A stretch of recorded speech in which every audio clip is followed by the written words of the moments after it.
আমার ভাই মাছ কাটছে আজকে, মাছের রসা হবে।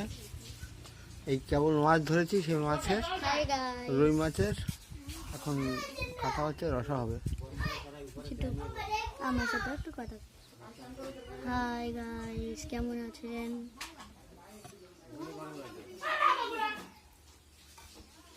ডিম হয় না, ডিম আছে।